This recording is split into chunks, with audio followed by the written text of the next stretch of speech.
मकर राशि के लिए ये जो गोचर है ये बहुत महत्वपूर्ण रहने वाला है, क्योंकि गुरु इस समय आपके छठे घर में गोचर कर रहे हैं।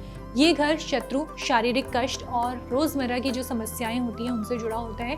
गुरु आपके तीसरे और द्वादश भाव के स्वामी हैं। गुरु की दृष्टि दशम, द्वादश और द्वितीय घर पर पड़ रही है, जिससे करियर, यात्रा और धन संबंधी निर्णय प्रभावित होंगे। इस समय आपके जीवन में कुछ कठिनाइयां आ सकती हैं, लेकिन गुरु की कृपा से धीरे धीरे परिस्थितियां सुधरने की संभावनाएं बन रही हैं। आपको संयम और विवेक से काम लेना होगा ताकि आप किसी भी स्थिति का सही तरीके से सामना कर सकें। गुरु के छठे घर में गोचर करने से आपको मानसिक तनाव और बेचैनी का सामना करना पड़ सकता है।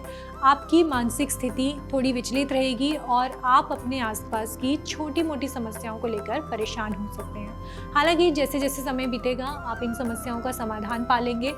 नौकरी पेशा लोगों के लिए नौकरी में कुछ चुनौतियों का सामना आपको करना पड़ सकता है। जहाँ भी आप कार्यरत हैं वहाँ आपके मन का लगाव कम हो सकता है और आप महसूस करेंगे कि काम में कुछ कमी है। इस समय शत्रु आपके खिलाफ हो सकते हैं और वाद विवाद की स्थितियां उत्पन्न हो सकती हैं, लेकिन गुरु की कृपा से धीरे धीरे ये समस्याएं जो है वो हल हो जाएंगी। यदि आप किसी लोन या वित्तीय परेशानी में फंसे हैं तो ये समय राहत का हो सकता है। व्यवसाय की अगर हम बात करें तो इस समय आपको अधिक ध्यान और परिश्रम की आवश्यकता होगी। यदि आप विदेशी कंपनियों में काम कर रहे हैं या विदेश में कार्य करने का विचार कर रहे हैं तो ये समय आपके लिए अनुकूल रहने वाला है। हालांकि आपके जो खर्चे हैं वो बढ़ते हुए नज़र आ रहे हैं, कुछ धनहानि भी हो सकती है। आप कहीं यात्रा भी कर सकते हैं, लेकिन इस दौरान आपको पैसों का नुकसान भी हो सकता है।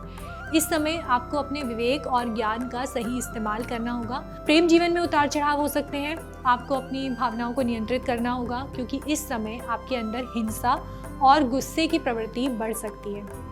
ये स्थिति आपके प्रेम संबंधों को प्रभावित कर सकती है। बेहतर होगा कि आप शांति और समझदारी से किसी भी समस्या का समाधान करें। यदि आप इस समय अपनी भावनाओं पर नियंत्रण रखेंगे तो प्रेम संबंधों में सुधार आ सकता है और आपके रिश्ते मजबूत हो सकते हैं। पारिवारिक जीवन की बात करें तो पारिवारिक जीवन में थोड़ी सी चिंताएं यहाँ पे नज़र आ रही हैं, लेकिन इसमें कुछ सकारात्मक बदलाव भी देखने को मिलेंगे।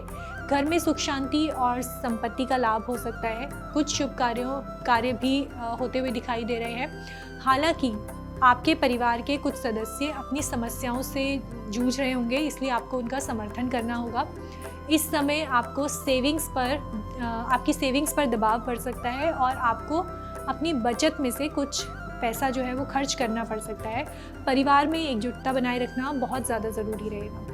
यात्राओं के मामले में आपको सावधानी बरतनी होगी। आप पहाड़ी इलाकों में यात्रा करने की अगर विचार कर सकते हैं, लेकिन वहाँ आपके घुटने, पैर या सांस की समस्याएं आपको परेशान कर सकती हैं। इसलिए यात्रा के दौरान पूरी तैयारी रखें, दवाइयों का ध्यान रखें।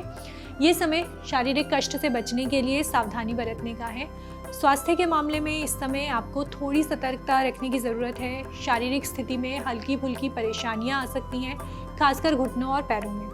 आपको अपने स्वास्थ्य का ध्यान रखना होगा। यात्रा के दौरान ज़रूरी दवाइयाँ साथ रखनी होंगी।